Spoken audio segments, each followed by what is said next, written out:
The Mark Thompson Show. I'm Kim McAllister in for Mark Thompson today.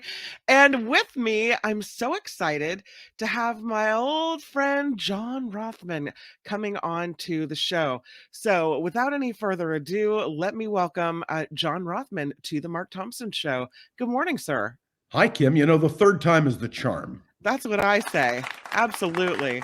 Well, thank you for being with me this morning. And we have some big news out of Michigan where they decided to go the opposite way of Colorado and they rejected the insurrectionist ban from the 14th Amendment. And they decided to keep Donald Trump on the 2024 primary ballot in Michigan. And the reasoning was what? Well, Donald Trump has not been convicted of insurrection. He hasn't been charged with insurrection. He hasn't been charged with sedition. And in the end, I think the courts are doing the right thing. I know you and I had a discussion about this several weeks ago, and I don't know that you agreed with me. No. But I think in the end, it is the people who have to make the decision. Unless, if Donald Trump were to be convicted of insurrection or sedition, and I would remind you that Special Counsel Smith has not suggested either one of those as conditions. What Donald Trump has been charged with is trying to subvert the American election. And I think that is, in the end, what will bring him down, because the fake electors and the phone calls, including the one recorded in Michigan last week, or released last week, and the one in Georgia, I think that is his problem. The problem is he tried to prevent the counting of the electoral votes, and that is a subversion of American democracy. Many moons ago, I got to cross something off my bucket list. I went to Gettysburg and I saw that battlefield. And then I was at the gift shop and I bought this Constitution of the United States. And so I thought to myself, I'll look it up in my little handy dandy Constitution. And it says in here, you don't have to be convicted of anything to be.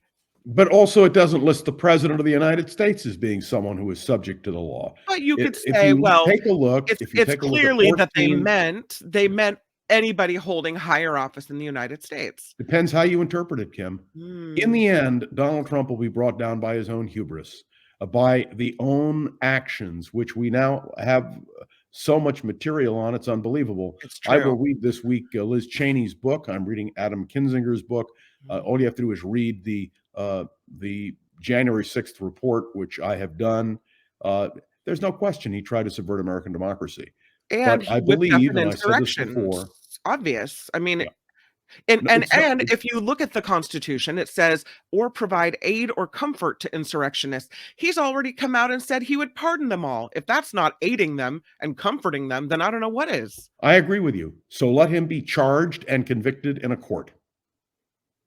Well, the Michigan Court of Claims, who first got the case, said the state law doesn't give election officials any leeway to police the eligibility of presidential primary candidates. So in this case, they're thinking, well, then who? Who is the person that gets to decide if the candidate has participated or given aid or comfort to insurrectionists? The Supreme Court. Yeah. Just like in the case of Richard Nixon, the United States versus Richard Nixon, which is the classic case. Now, I was asked the other day, did I believe that precedent would hold up? Well, I thought Roe v. Wade should be held up, and it wasn't. The Supreme Court, to its plus or minus, the Supreme Court has the final word. Yeah. And so that's what will happen. In the meantime, all I can tell you is if I'm going to rot in hell, I would rather be there with you, Kim, than with Donald Trump.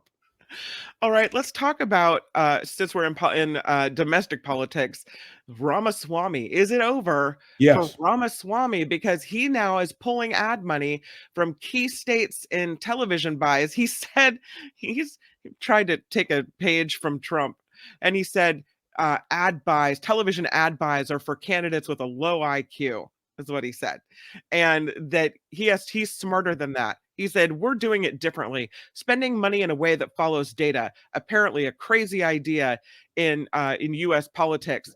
He said that it has low ROI, television ads, and a trick that political consultants use to bamboozle candidates who suffer from a low IQ. Is this just a way of him not really wanting to say it's over, party over? It's over. He isn't registering in the polls. He will not be featured on CNN or Fox or anywhere else in terms of debates. He's not going anywhere, and the quicker we get rid of him, the better. By the way, I find him to be particularly repellent as a candidate for president. So I'm not regretting that at all. He's Let me polling in the predict to you, number 3rd spot, DeSantis. though. Huh? He's polling in the number 3rd spot. Number Yeah, 3. that doesn't mean much. Yeah. It doesn't get him any delegates, and he's polling in the 3rd spot in a caucus state where he's going to be crushed. It's over. And I think DeSantis, who will come in 2nd or 3rd in Iowa, is also finished. Yeah. These candidates are marginal. The one you got to look at is Nikki Haley, because everyone seems to be consolidating around Nikki Haley as the alternative to Trump. Will it be enough? I just saw an ad this morning. I don't know if you've seen it. Chris Sununu, the governor of New Hampshire, has cut an ad for Nikki Haley in that state. It's a very effective ad. Wow. Very effective. But will it make a difference? We'll find out. Well, in New Hampshire, apparently they were only 4 points difference, so she was gaining on Trump. If you believe the polls. Yeah. I have to tell you, I am very skeptical about polls, and I always remember Henry Cabot Lodge Jr. won the New Hampshire primary in 1964 on a write-in. He wasn't even on the ballot. So New Hampshire is relatively unpredictable, and we'll see. Remember that, look at all the people who won New Hampshire who have not gone on to be president. That's all I can say. So in the last election, there was some concern over ticket splitting. So that apparently is when there were 11 states holding gubernatorial elections, and the voters went for a different party for president than they did for governor. That happens with congressional candidates too. Yeah. There are Democrats who won in certain states where there was ticket splitting, and you're seeing that reflected now in Congress. So all I can tell you is ticket splitting is a normal process. The days when you walked in and voted the straight party ticket are not as typical as they once were.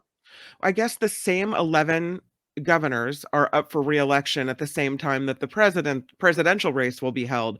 So there's now more concern that once again that this will be different, and politicians and analysts are trying to figure out how do you figure out and get people to vote for the same party. Look, people aren't going to vote the same party. They vote for individuals more and more and more. Party discipline is not what it once was. Yeah. You can see that in the Republicans in the House of Representatives who wander off from their leadership. So it's not unusual to see ticket splitting. You're going to see more and more of it. There's a new poll out today, not sure which poll it was, pointing out that people have very little faith in political parties anyway. And it's true. Political parties today are not the power that they once were. And so there are more and more independents. But the simple fact is, to be the nominee with a chance of winning either a presidency or a governor's race, you have to be a member of a political party. You have to have the backing of a political party. And as long as Trump has the backing of most Republicans, he clearly will be the nominee. Something has to happen that disrupts that. And the same thing applies in the Democratic Party. It is the Democratic Party rank and file who choose the candidates. Here in California, we have a unique situation, and that is we no longer have party primaries. Now, number 1 and number 2 end up running against each other. So we've had several situations now where 2 Democrats have run against each other for the United States Senate. I don't like that. I would rather see a stronger party system, a stronger Republican Party, a stronger Democratic Party, because then you have a real choice. Otherwise, I don't think it makes much sense. Well, since you brought that up, let's move to California politics, because Republican Steve Garvey, former Dodger, right? He's risen in the polls for the U.S. Senate seat to replace the late Dianne Feinstein. And it's all Democrats and him. But now it looks like Adam Schiff is polling in the lead with Steve Garvey right behind him at number 2. And it's the headline on Politico is that Democrats are rejoicing because of this. Wouldn't they want it to be an all Democratic ticket so there's no chance of a Republican getting in? No, I would rather see a Republican and a Democrat run against each other and the people have a clear choice. I haven't seen that particular poll, But I prefer the idea of a Republican and a Democrat facing off against each other with differing positions on a whole variety of issues, and you have a real choice. If you have two Democrats running against each other, and they more or less, or two Republicans running against each other, and they more or less are similar on the issues, then it's a question of personality. Right. And I'm not sure, given the fact that candidates don't really campaign one-on-one anymore. It's mostly television ads anyway, and some radio, but not nearly as much as there used to be. I would rather see a Democrat and a Republican run against each other. Adam Schiff's office put out a statement saying that there's a real possibility that Garvey could finish in the top 2 and advance to the general election. He said, if that happens, Adam is the best candidate to beat him. And they say now he's got a political opposite in another type of larger candidate. And that's good to have the political opposite to debate on the Exactly my issues. point. Because I you agree become completely. stronger. Yeah. But Well, let's assume it's not Adam Schiff for a moment. Let's assume for a minute that it's Katie Porter. Katie Porter. Mhm. The same thing happens. You still have two people, different Yeah. political parties, different ideologies, different approaches. Let's And Steve Garvey will just have to make his pitch, if you'll pardon a very bad pun, to California voters. And if he's able to hit a home run, he Yeah. might find himself in the U.S. Senate. Let's talk about the escalating conflicts in the Middle East. I saw this article last night on CNN, and it reads, fears are rising of a widened Middle East war, and U.S. troops are in the firing line. And it goes on to talk about these escalating attacks on U.S. troops, including the 3 U.S. service members that were fired on by a drone and injured in northern Iraq. It also talks about the dangerous incidents with shipping in this area on the commercial shipping lines, and the United States trying to protect the shipping companies. And so the fear is that all of this in the same, in addition to the Israel-Hamas conflict. And don't forget Lebanon. There's increasing act by Hezbollah, and over 300,000 Israelis living in the north of the country have been forced to flee their homes because of Hezbollah and its attacks. So you And have a multi-front war. And that's what they're saying, is that there's new concerns that all of this could widen into they call it a regional conflagration with grave political and economic consequences. Do you see this widening? Do you see us I've talked involved about in it something from here? October 7th forward. I've had no hesitation about it. Some of you who listen to my podcast, Around the Political World with John Rothmann, that was the commercial, know that I've talked about Thinking the Unthinkable is the title of that particular podcast. And I talk about these possibilities. I also want to point out that on the West Bank, in Judea and Samaria, as the Israelis call the area, there is increased violence as well. So you have a multi-front war taking place, not to mention the fact that, according to the United Nations inspectors, Iran is now gearing up its growth of its nuclear program, which may result in Iran having a nuclear weapon. Let me assure you it's all of this. And I don't want to leave on Erdogan of Turkey, who just said that Netanyahu is worse than Hitler. Oh, wow. And you have to listen to the speech. You can hear it. It's online. And it's just appalling. So all I can say to you is, yes, you can look forward. I hate to say it, that there will be a broader conflict in the year ahead. Do you see the United States being in the middle of this whole thing? Not in the middle, but the United States clearly is on Israel's side. We have common interests, which will compel us to do that. The United States is not happy with Iran. It's not happy with Hezbollah in Lebanon. It's not happy with Hamas. The United States is now trying to reconstitute the Palestinian Authority, which is now led by Mahmoud Abbas. But it's a futile moment because there is no way to reconstitute something which is so dysfunctional and corrupt. So the United States is really in a tough spot. And let me emphasize, it wouldn't matter who is president of the United States. This is not a matter of Democrat or Republican. It has to do with the problems in the Middle East, which clearly are very, very complex and difficult.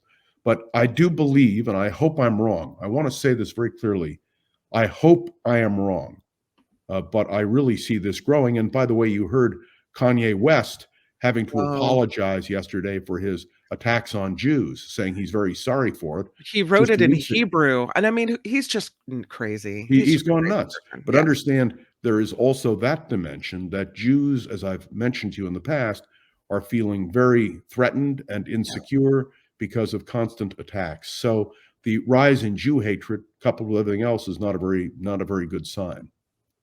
I was reading this article in Politico about, well, back to domestic politics, about President Biden's picks for certain roles at the Pentagon and how they're stuck, and the lawmakers don't on the GOP don't really seem very motivated to vote for people like Derek Chollet, who Yes, exactly. apparently Look, he's this stuck goes back there to and he's not getting out of committee even.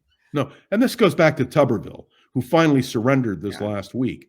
But there's no doubt in an election year, a presidential election year, it's even harder to get things confirmed. Yeah. And clearly the Republicans believe that Joe Biden is on the way out. They're not going to give him anything at all.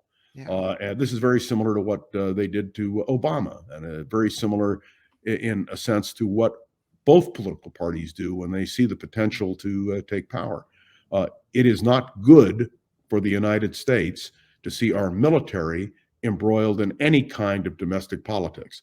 And 3 cheers for the former chairman of the Joint Chiefs of Staff, General Milley, who refused in 2020 to allow the military to participate in any way in the political functioning of this country, and made very clear in his concluding statement that that is something we have to be alert to. So Democrats and Republicans are playing partisan politics with an institution which should be above politics.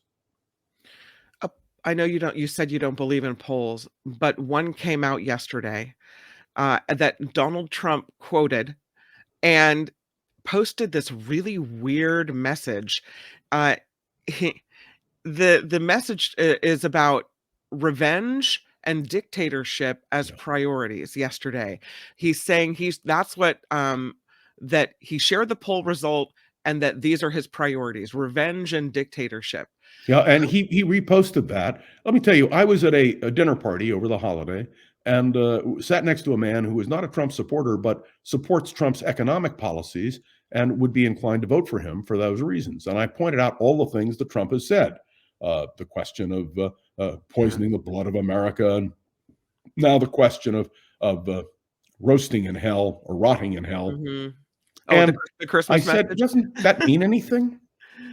And the response was, it's just campaign rhetoric. Well, let me tell you something, Kim. I believe that campaign rhetoric matters.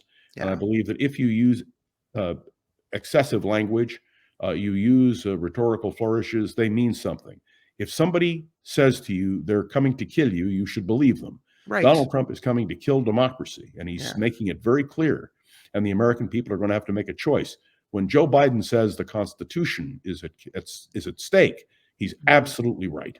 So let me explain it better. It was a word cloud. And so 1,000 people were asked which words resonated with them, depending on which candidate. And for President Biden, they said economy and peace. But for Trump, the top results were revenge, power, and dictatorship. And he embraced that and reposted it. And it's one of those things where when someone tells you who they are, believe them, right? He's showing us time and time again. And so it's so hard to understand why people wouldn't see the truth and the writing on the wall. I agree with you. You and I are in complete accord. I don't have an answer, except that I can guarantee you that until November, we are going to have a repetitive conversation about this, because the Trump voters clearly, they're a member of a cult. Anything Trump says is good. I'm more concerned about American democracy. Let me just be clear. If Joe Biden were making the kind of statements that Donald Trump is making, I'd be just as upset. Absolutely. I would be just as angry. I'd be just as disturbed. Yeah. When Joe Biden says we're in a battle for the future of this country, he's right. And they're, in my judgment, and again, as a former radio talk show host and as somebody who does a podcast and who is rather outspoken in his opinions, you don't have to agree with me all the time. I understand that, although I don't understand why you don't agree with me.